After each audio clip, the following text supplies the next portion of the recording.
Hola amigos, como siempre un gusto estar con ustedes.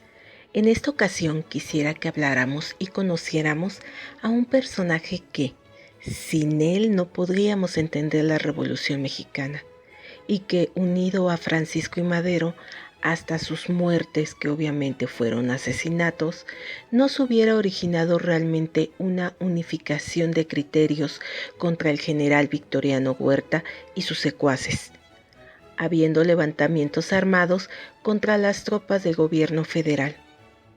Sí, amigos, estamos hablando de José María Pino Suárez, el caballero de la lealtad.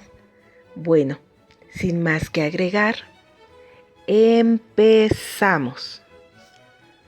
José María nació en Tenosique, Tabasco, el 8 de septiembre de 1869. Fue hijo del comerciante José María Pino, natural de Mérida, Yucatán, y de Josefa Suárez. Poco después del nacimiento de José María, murió su madre. Su padre, un ocupado hombre de negocios, encargó su educación a un tutor privado. Al llegar Pino Suárez a la adolescencia, se decidió que realizara sus estudios en la ciudad de Mérida, Yucatán. Ahí ingresó al Colegio de San Ildefonso, una escuela jesuita que llevaba un plan de estudios basados en el de Liceo francés. Esto significa que está basado en una enseñanza institucional que se maneja en la enseñanza del sistema educativo medio que conocemos en general. Bueno, después de eso, al terminar sus estudios de preparatoria, entró a la Escuela de Jurisprudencia de Yucatán, de la que se graduó el 12 de septiembre de 1894. Al graduarse de abogado, se dedicó al ejercicio de su profesión. En 1896, recién casado, viajó a la Ciudad de México, donde, asociándose con su tío, Joaquín Casasus, abrió un despacho de abogados.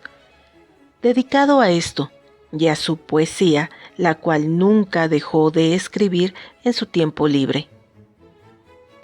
En 1899 decidió regresar a Mérida para entrar en actividades comerciales con su suegro, Raimundo Cámara Luján. Fue miembro del Partido Nacional Antirreeleccionista y se unió a Francisco y Madero a su paso por Yucatán, haciendo campaña política. Pino Suárez organizó grupos leales en Tabasco y Yucatán. Además, cuando Madero estuvo preso en San Luis Potosí, Pino Suárez le escribió regularmente informándole de los progresos revolucionarios en Yucatán y Tabasco. Fue candidato al gobierno de Yucatán, apoyado por el Partido Nacional Antirreeleccionista, que representaba a la corriente maderista, contendiendo contra Delio Moreno Cantón y Enrique Muñoz Aristegui. Mediante un fraude electoral evidente, el triunfo fue otorgado a Muñoz Aristegui, candidato oficial del Porfiriato, iniciándose casi de inmediato una persecución política artera en contra de los dos candidatos perdedores que los hace huir temporalmente del Estado. Cuando Madero se liberó de la prisión y asumió la presidencia provisional conforme al Plan de San Luis, nombró a Pino Suárez gobernador de Yucatán, desempeñándose como tal del 5 de junio al 8 de agosto de 1911. Después, al constituirse el gabinete en Ciudad Juárez, Madero nombró a Pino Suárez secretario de Justicia, cargo que desempeñó de septiembre hasta el día 13 de noviembre de 1911. En ese año se convocó a nuevas elecciones en Yucatán y en el mes de septiembre volvieron a realizarse. Ya con Madero a punto de asumir la presidencia de México, decidieron presentarse nuevamente a la lista electoral de los candidatos perdedores de la contienda anterior, Delio Moreno y Pino Suárez. Todo parecía indicar que Delio Moreno sería el ganador por su abrumadora popularidad, El triunfo favoreció a José María Pino Suárez, quien asumió la gobernatura constitucional de Yucatán el 17 de octubre de 1911. Poco tiempo después, el 15 de noviembre de 1911, Pino Suárez pidió licencia indefinida para asumir el cargo de vicepresidente para el que había sido electo, acudiendo al llamado que meses más tarde le costaría la vida. A su cargo de vicepresidente se sumó después el de secretario de Justicia y Bellas Artes. En Yucatán, mientras tanto, el Congreso Estatal designó como gobernador a Nicolás Cámara Vallés, cuñado de Pino Suárez, contra quien Delio Moreno se rebeló el mismo año de 1911, iniciando un movimiento infructuoso desde la población de Opichén. Al instalarse el nuevo gobierno federal en México, los enemigos políticos de Madero hicieron imposible su gobierno y, mediante diversas maniobras, forzaron a los recién electos a renunciar a sus respectivos cargos el día 19 de febrero de 1913. Durante la revuelta conocida como la Decena Trágica. De este tema en particular les hablaré en otro video más a fondo de este suceso muy lamentable. Como saben, esto muy resumido se conoce como el golpe de estado militar que sucedió del 9 al 19 de febrero de 1913 para derrocar de la presidencia de México a Francisco I. Madero. Leal a Madero, Pino Suárez murió junto a él y por la misma causa.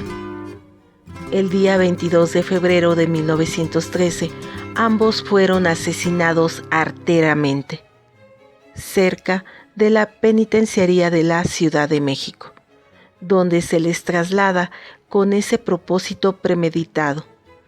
Los acontecimientos de la Decena Trágica fueron encabezados por Bernardo Reyes, Félix Díaz y Victoriano Huerta. Cuando se conoció el asesinato del presidente Francisco I. Madero y del vicepresidente José María Pino Suárez, se originó en el resto del país una unificación de criterios contra el general Victoriano Huerta y sus secuaces, habiendo levantamientos armados contra las tropas del gobierno federal. En 1969, su viuda, María Cámara Vallés, recibió la medalla Belisario Domínguez del Senado de la República, reconociendo el sacrificio de Pino Suárez por la democracia y la libertad en el país. Los restos mortales de Pino Suárez fueron trasladados a la Rotonda de las Personas Ilustres en noviembre de 1986. En 1915, por decreto del Congreso del Estado de Tabasco, Tenosique, la ciudad natal de José María Pino Suárez fue elevada a la categoría de ciudad con el nombre de Tenosique de Pino Suárez, en honor al gran político tabasqueño, y a la entrada de la ciudad fue colocada una estatua en su memoria. En la capital del estado de Tabasco, Villahermosa, hay una estatua de José María Pino Suárez con la leyenda: "El pueblo de Tabasco al caballero de la lealtad". Está situada en el anexo de la Plaza de Armas frente al malecón de la ciudad. Igualmente, una de las principales avenidas del centro de la ciudad y de muchas ciudades tabasqueñas llevan su nombre, el cual también está escrito en letras de oro en el Salón de Sesiones del Congreso de Tabasco. En la Ciudad de México, una de las principales calles del centro histórico de la ciudad, así como una de las más importantes estaciones del sistema de transporte colectivo, Metro, llevan su nombre. Como les comenté en un principio, sin sus principios y sin su lealtad no se puede imaginar la Revolución Mexicana. aparte de ser un político, como lo que fue un gran político, fue un abogado, poeta, periodista y revolucionario mexicano. Si lo hubieran dejado, cuánto no hubiéramos ganado. Pero la realidad es como es, en nuestro México, a través de su historia. Bueno, amigos, es todo por el momento de este personaje tan excepcional. Tenemos que hablar más, pero será en otro video. Esperamos les haya gustado y si es así, suscríbanse y denle me gusta. Nos ayuda mucho. Hasta la siguiente. Chao.